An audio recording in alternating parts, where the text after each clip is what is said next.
Hello friends, आपका हमारे YouTube channel Prasoon जेनिक सपोर्ट में बहुत बहुत स्वागत है। तो आज हम बात करेंगे कि पीएम किसान में जो केवाईसी इस समय चल रही है उसमें केवाईसी में होता क्या है कि कभी कभी पेमेंट नहीं हो पाता है तो हम कस्टमर को रसीद नहीं दे पाते हैं। तो रसीद के लिए करना क्या पड़ेगा कि आपको अगर चाहते हैं तो आप उसका रीपेमेंट करके आप उसको रसीद दोबारा से दे सकते हैं। तो इन सारी चीज़ों के बारे में बात करते हैं। तो चलिए वीडियो शुरू करते हैं। यहाँ पर जब हम आते हैं तो देख पा रहे होंगे, जब इसके हम ऑफिशियल पेज पे आते हैं pmkisan.gov.in पे, तो यहाँ पर दिया गया है 10th इंस्टॉलमेंट इज 1 जनवरी 2022 को 12:30 PM पे रात में डालना शुरू कर दी गई, तो उसके बारे में दिया गया है। और यहाँ पे अभी पीएम किसान केवाईसी की जो लास्ट डेट है वो बढ़ा दी गई है, 31 मई 2022 कर दी गई है। पहले 22 थी, अब 31 मई 2022 कर दी गई है। तो अब प्लीज़ नियरेस्ट सीएससी सेंटर पे यहाँ पे कहा गया है। अब यहाँ पे नियरेस्ट सीएससी सेंटर पे जाने के लिए बोला गया है आपको केवाईसी कराने के लिए। वो क्यों बोला गया है? क्योंकि ओटीपी बेस्ड जो केवाईसी है टेम्परेली सस्पेंडेड कर दी गई है। यहाँ के आप यहाँ पे जब आते हैं देख पा रहे हो, तो यहाँ पे ओटीपी बेस्ड जिन लोगों के आधार में मोबाइल नंबर लगा हुआ था वो लोग यहाँ से केवाईसी कर सकते थे, तो उनकी केवाईसी अब यहाँ से बंद कर दी गई है। तो इसके लिए आपको अगर केवाईसी करवानी है तो आपको नियरेस्ट सीएससी सेंटर पे ही जाना पड़ेगा, वहाँ से केवाईसी हो पाएगी। तो अब इसके बारे में बात करते हैं कि आप इसका दोबारा से पेमेंट कैसे कर पाएंगे और किस तरह से होगा। तो यहाँ पे बहुत सारे ऑप्शन दिए गए, रिफंड ऑनलाइन का, न्यू फार्मर रजिस्ट्रेशन, एडिट आधार फेलियर रिकॉर्ड, बेनिफिशियरी स्टेटस, यहाँ से सारी चीज़ें आप चेक कर सकते हैं। और जिससे आप तो अब हम बात करेंगे कि आप इसका रीपेमेंट कैसे कर सकते हैं। तो हम इसके आपको सीएससी से लॉगिन करने के बाद जब हम इस पेज पे आते हैं तो लॉगिन जब सीएससी से हमारा हो जाता है, बायोमेट्रिक आधार ऑथेंटिकेशन पे जब हम यहाँ पे आते हैं तो इसको हम पहले लॉगिन कर लेते हैं, फिर बताते हैं आपको।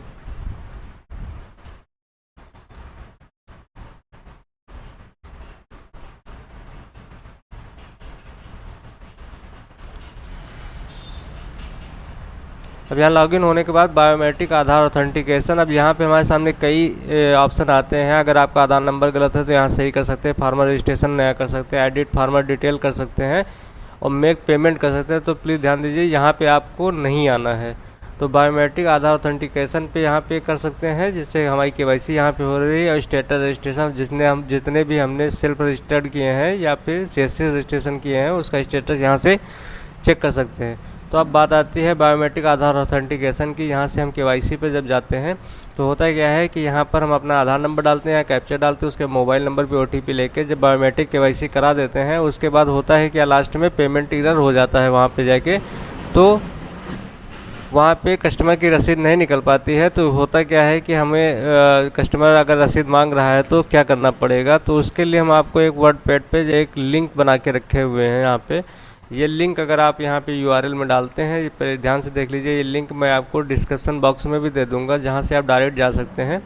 तो यहाँ पे जब हम आते हैं तो इस लिंक को अगर वहाँ पे हम इस वाली लिंक को जो आप देख पा रहे हैं https://xlink.pmkisan.gov.in/payment-request-registration.aspx, तो यहाँ पे जब इस लिंक को हम क्या करते हैं कि जब यहाँ पर हम आएंगे और इसके यूआरएल में इसको हम पेस्ट करेंगे यहाँ पर, तो ई केवाईसी तक जब हम यहाँ हटा देंगे, तो मैंने इसको कई बार यूज किया है तो यहाँ पे मेरे पास ये लिंक आ रही है, तो मैं इस पर क्लिक करता हूँ। तो क्लिक करने के बाद सीधे हमको ये पेमेंट वाले पेज पे रीडायरेक्ट कर देता है। तो यहाँ पे हम अपना सीएससी आईडी का जो पासवर्ड है वो पासवर्ड फिल कर देंगे यहाँ पे।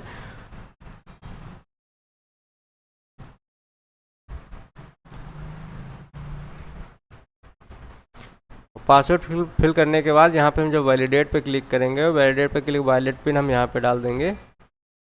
वैलिड पिन डालने के बाद जब मेक पेमेंट पे क्लिक करेंगे तो पेमेंट यहाँ पे आप देख रहे हैं सक्सेस हो गया और यहाँ पे हमारी रसीद निकल आई है। अब इसको हम प्रिंट करके जो है किसी भी किसान को दे सकते हैं, इसमें कोई भी फ्रॉड नहीं है। आप सिर्फ पेमेंट के लिए, उसको रसीद निकालने के लिए आप इससे यहाँ पर दोबारा से पेमेंट कर सकते हैं, या पेमेंट नहीं हुआ है तो उसका पेमेंट यहाँ से करने के बाद जो है आप उसको रसीद निकाल के दे सकते हैं।